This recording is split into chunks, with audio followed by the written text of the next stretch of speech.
Hello, all you true crime fans. I'm Carrie Drobin, and welcome to Crime Stands Still Deep Cuts, where everyone has a story, but not everyone has a voice. It's January 15th, 1947, Los Angeles. Betty Bersinger was walking down Norton Avenue with her 3-year-old daughter when she saw it, something pale, lying in the grass near the sidewalk. At first, she thought it was a discarded mannequin. But as she got closer, a terrible chill passed through her. When she realized it was a woman's body, bisected at the waist, her arms were carefully posed above her head. Her face had been mutilated, a deep, jagged smile cut from ear to ear. There was no blood at the scene, none. It was as if her body had been drained and washed clean.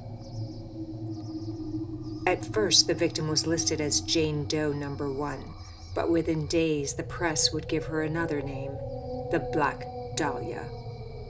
And her case would become the most notorious unsolved murder in American history. London has Jack the Ripper, New England has the Boston Strangler, Los Angeles has the Black Dahlia. Her murder has spawned countless books, documentaries, movies, even video games. Her name has become part of the American crime mythos, a symbol of old Hollywood's dark underbelly. There's Black Dahlia perfume, Black Dahlia lingerie, Black Dahlia t-shirts. At the Biltmore Hotel, where she was last seen alive, the bar serves a cocktail named after her. There's even a Michigan death metal band called the Black Dahlia Murder. The victim was last seen sitting on a couch in the elegant hotel's lobby with its Spanish and Italian Renaissance design, Moorish ceilings, lavish murals, wearing a black suit, sheer blouse, black suede high-heeled pumps, and jet black hair. The press crucified her. Hollywood commodified her. And the LAPD failed her. In fact, the Black Dahlia case remains open, actively assigned to LAPD Detective Mitzi Roberts since the lead investigator retired in 1960. And after all these years, she still gets about one call a week from people with theories, repressed memories, who tell her the killer was their dad or their uncle or their neighbor. The case has inspired an obsessive, almost cult-like following.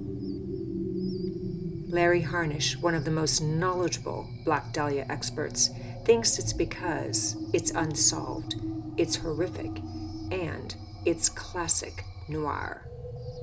The woman's body was found in a vacant lot in South Los Angeles, surgically severed in two. She had been washed and scrubbed clean, and the grotesque smile that had been carved on her face had been done so, apparently, while she was still alive. But before she became a symbol of Hollywood's dark chapter, our victim, Elizabeth Short, aka Black Dahlia, was just Beth, a pretty girl from a small town who was already haunted by loss. And that's where the real story begins.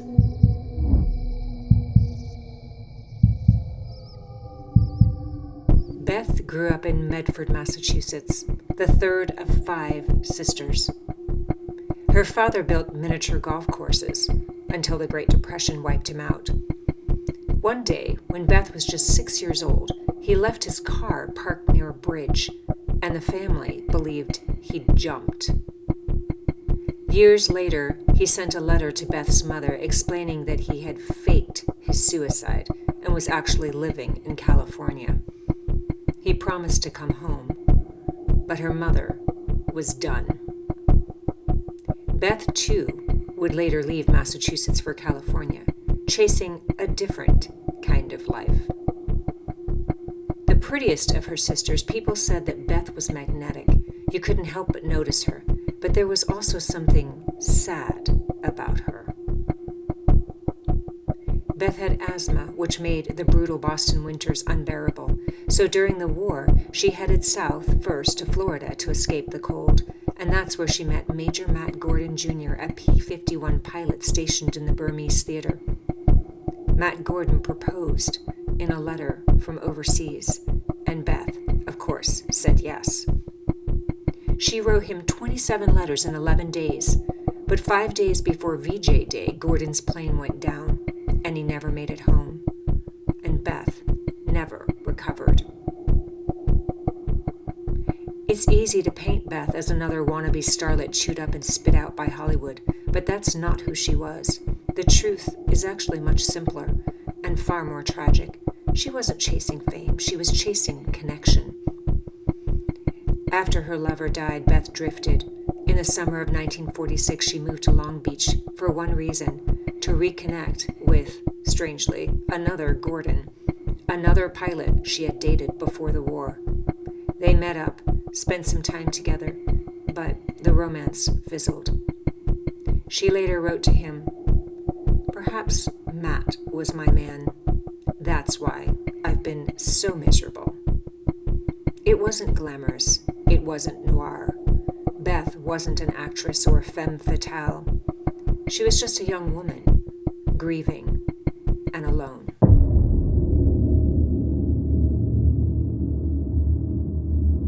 But that story wasn't sensational enough. So Jack Webb, in his book The Badge, published over a decade after the murder, told a different story about the mother who found Elizabeth Short's body. But it wasn't true. That mother, Bersinger, was interviewed decades later by another author, sleuth, Harnish. Here's the real story. She said she had been pushing her 3-year-old daughter in a tailor-taught stroller. Not just any stroller, but a tailor-taught, which was popular in the 1940s and designed to transition from a stroller to a walker. She was transporting her tot to a repair shop to pick up her husband's shoes. She and her husband had recently bought their home for $11,000 in an expensive neighborhood full of newly married couples and young families. She was walking along Norton Avenue, carefully navigating around the broken glass that littered the sidewalk. And that's when she saw it, the very dead white body. The victim was face up, her gray-blue eyes startled open, fixed on the sky. She had been posed, with her elbows bent at right angles, her hands above her head, her legs spread apart. The chunk of flesh that had been sliced from her thigh was later discovered to have been a rose tattoo. The press descended like vultures, labeling her promiscuous, a liar, a grifter. But the truth is, Beth's life was already fiction before the press got their hands on it. She claimed she was an actress, but never went to an audition. She claimed to be a war widow, but never married. She claimed she had a baby who died, but never had a child. In fact, she borrowed pieces from other people's lives to survive. And then, someone took her life. But the real Beth wasn't just murdered. She was erased.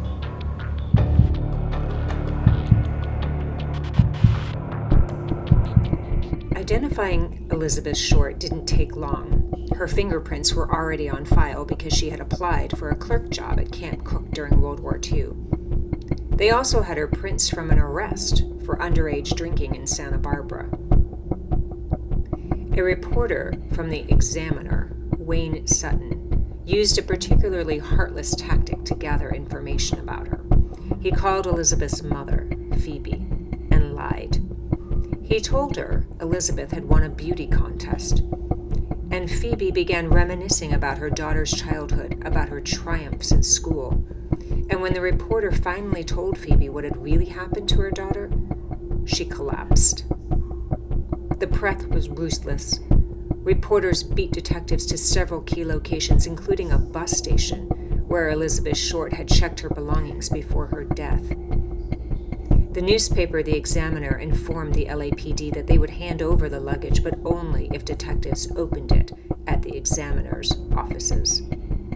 The cops, left with no alternatives, reluctantly agreed, and inside the luggage were photos of Elizabeth, letters from boyfriends, and personal items. The newspaper printed it all. Reporters and detectives raced to track down the boyfriends identified in the letters, and during World War II, crime surged in LA and generated such interest that the Examiner ran a daily tally on the front page. On the day Elizabeth Short's body was discovered, the paper reported 2 murders, 13 robberies, and 47 burglaries.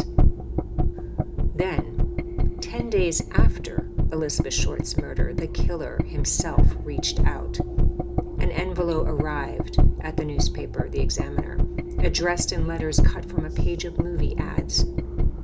The message read in all caps and bold, "Heaven is here." Inside were Short's birth certificate, social security card, and personal papers, even an address book with 75 male names. Police had to follow up on every single one of them. Nothing. And the envelope itself, brushed with gasoline to eliminate fingerprints.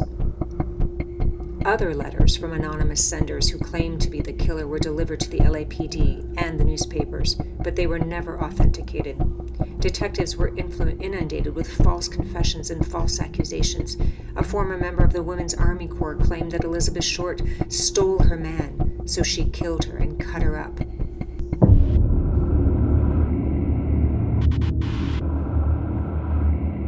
In 2003, Steve Hodel, a retired LAPD homicide detective, published his best-selling book, Black Dahlia Avenger. And in it, he had his own theory.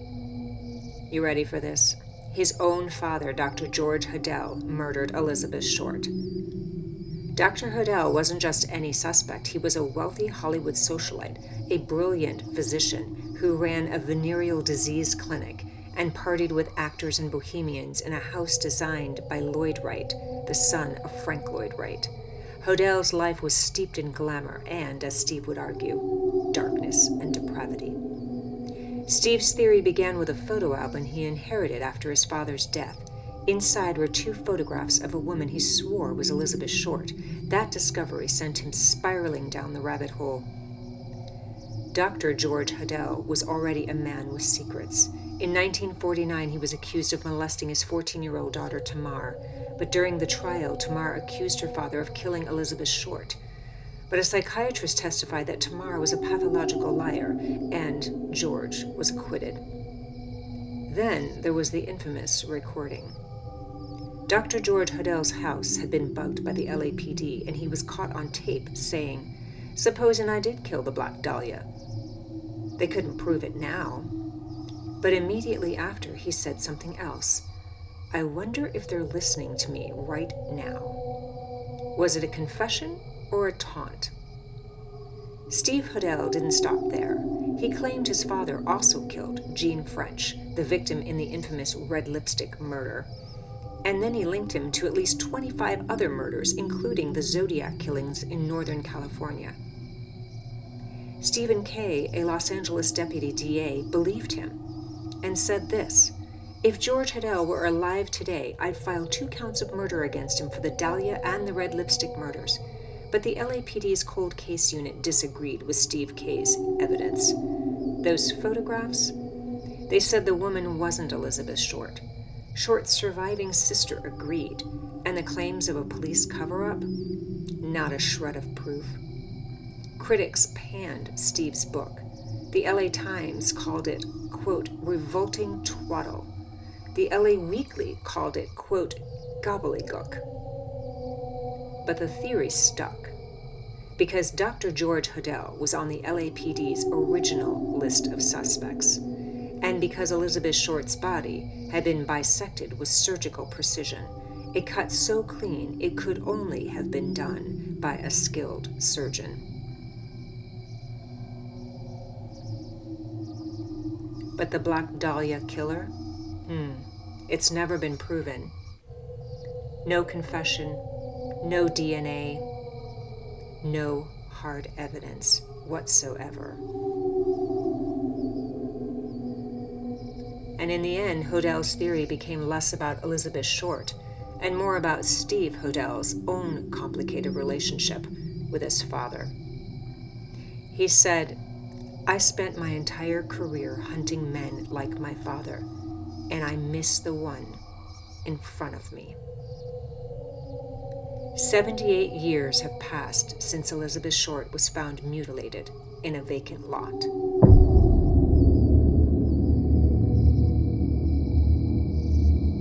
If this case happened today, would we actually know who killed Elizabeth Short?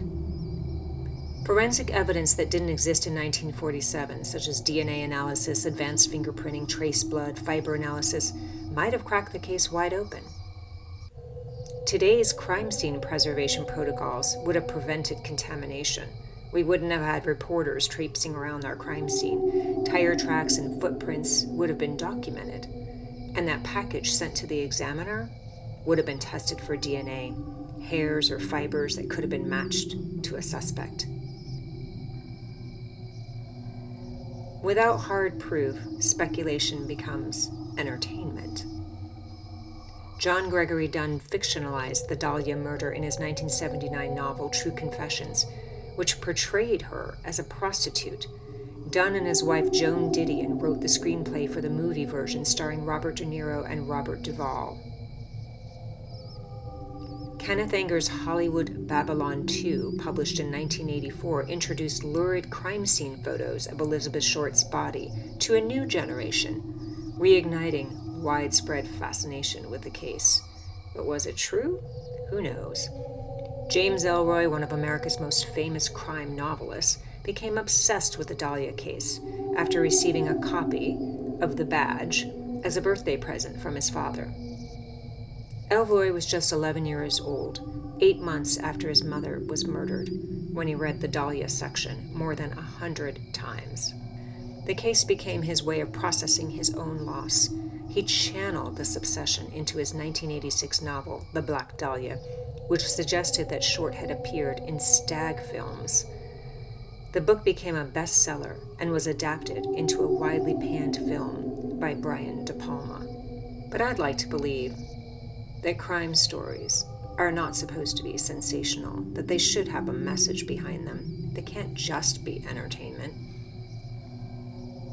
The lead that almost broke the case when author sleuth Larry Harnish first started researching the Black Dahlia. He wasn't trying to solve it, he says. He wasn't one of those Dahlia freaks, the crime buffs who chased wild theories and drew red strings across walls. He just wanted to tell Elizabeth Short's story accurately, to clear up the myths, to give her back her humanity. But then he stumbled upon a discovery that changed everything. While working on the 50th anniversary article of the murder, Harnish decided to interview legendary FBI profiler John Douglas, the man who practically invented criminal profiling. And Douglas asked him a simple but penetrating question. He said, "What do you know about the neighborhood?" The choice of dump site was unusual. I mean, the killer had options. In half an hour, he could have driven to the beach or the mountains. He could have driven out to the desert, but instead, he left the body in a busy residential neighborhood where he could have been seen and caught. So did he mean to shock and horrify by posing Short's body, or send a message that she was a slut and disposable? More importantly, the choice of location suggested that the killer had some connection to the neighborhood. Maybe he lived nearby. Maybe he knew someone there. Suddenly the case shifted from a Hollywood noir to a local story about the neighborhood surrounding Norton Avenue. Was there a connection between the killer and the crime scene? The area where Short's body was found had once been part of a Spanish land grant, which was later subdivided into neighborhoods. The specific area where Short's body was found had been developed by Walter H. Leimert, a major figure in Los Angeles real estate. Leimert Park, now a historically black neighborhood, still bears his name. city archives, police commission meeting notes from the era, and building records and zoning permits revealed that at one time, mob boss Jack Dragna had lived just 4.5 blocks from the crime scene. Organized crime was rampant in Los Angeles during the post-war period, and Dragna controlled much of it. But nothing connected Dragna to Short's murder, and nothing about Norton Avenue particularly stood out. So once again, the trail went cold, until Harnish discovered something else.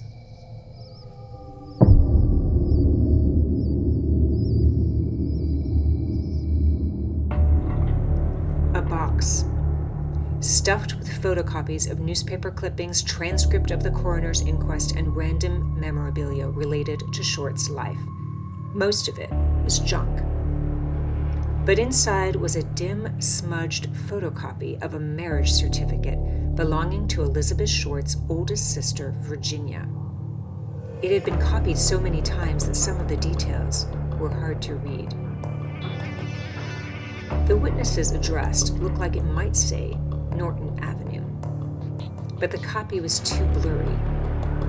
The original was on file in Sacramento. And once a certified copy was received, when it arrived, it listed the address as 3959 Norton Avenue, a block from where Short's body was found. It was a new connection, a connection no one had seen before. It meant that someone close to Short, her sister's friend, a family contact, had lived practically across the street from the crime scene. Suddenly, the case wasn't so random anymore. The witness was listed as Barbara Lindgren. That name had never appeared in any previous research. She wasn't mentioned in any interviews or police reports. Who was she?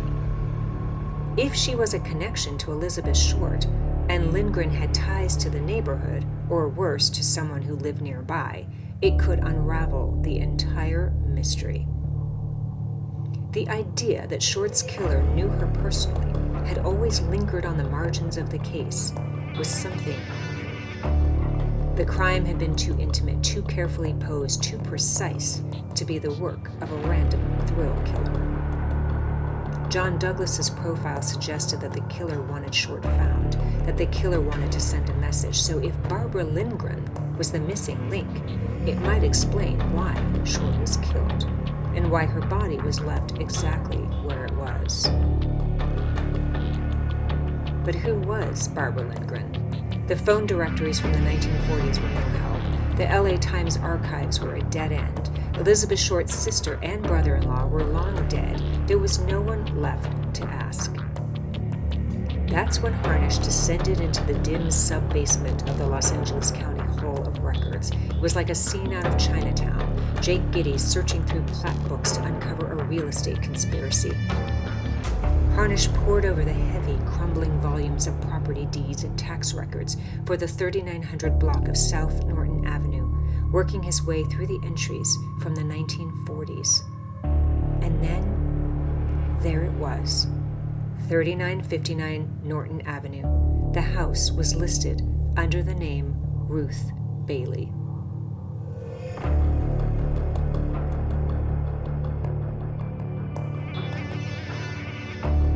Ruth Bailey had been married to Dr. Walter Bailey, a prominent Los Angeles surgeon with a direct connection to Norton Avenue and to Elizabeth Short's family. Bingo.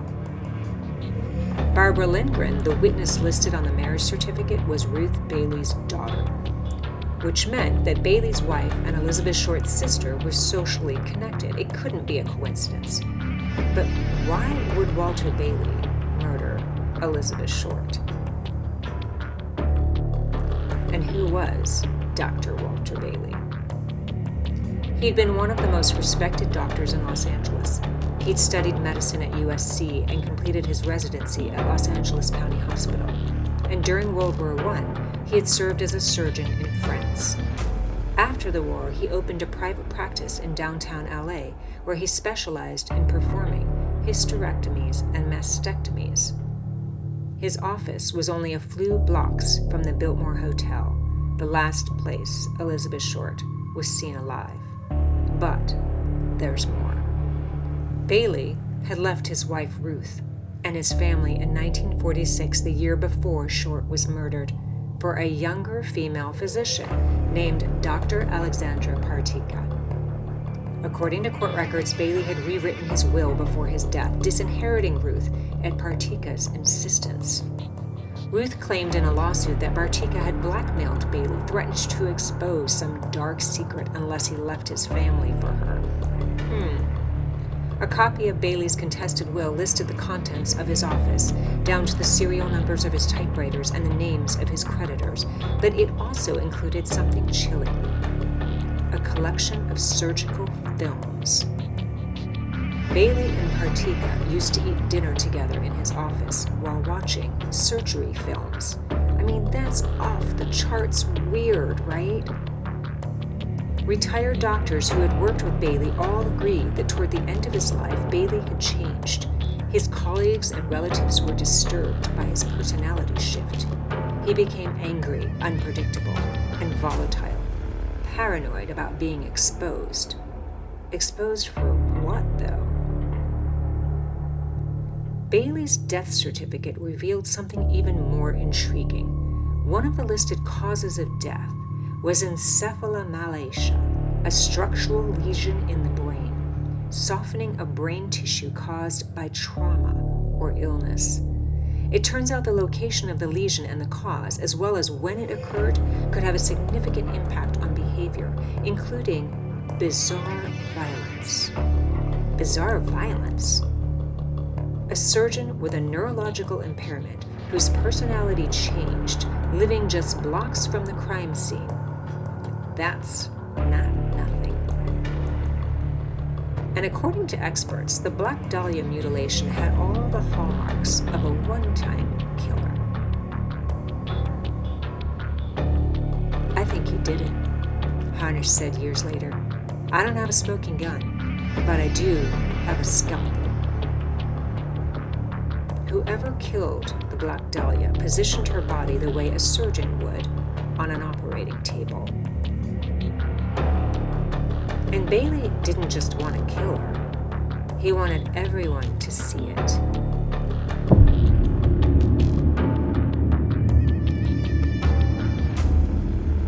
So, what was the trauma that led up to the murder, and how would Elizabeth have known Walter? Ruth Bailey was connected to the Short family through Virginia's wedding, right? Her daughter, Barbara Lindgren, had been the matron of honor. Maybe someone gives Elizabeth advice, says something like this: if you're ever in trouble, if you ever need help, call the Baileys. But if Elizabeth followed that advice, if she did call Walter Bailey while she was couch surfing at the Biltmore, could it have cost her her life?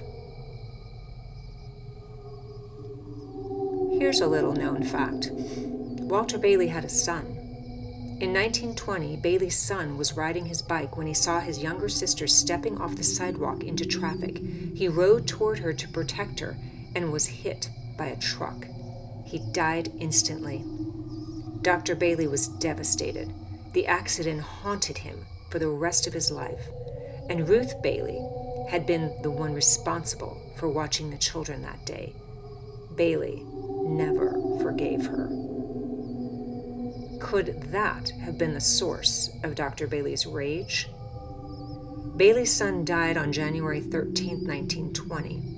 Elizabeth Short's body was found on January 15th. Did Dr. Bailey, emotionally fragile, haunted by guilt, possibly suffering from brain damage, kill Elizabeth Short on the anniversary of his son's death? Could Bailey have wanted to send a message to Ruth Bailey and Barbara Lindgren, a grotesque reminder of the son they lost? While Bailey seems to be the most plausible suspect, the case remains unsolved, and the crime stands still. Thanks for listening.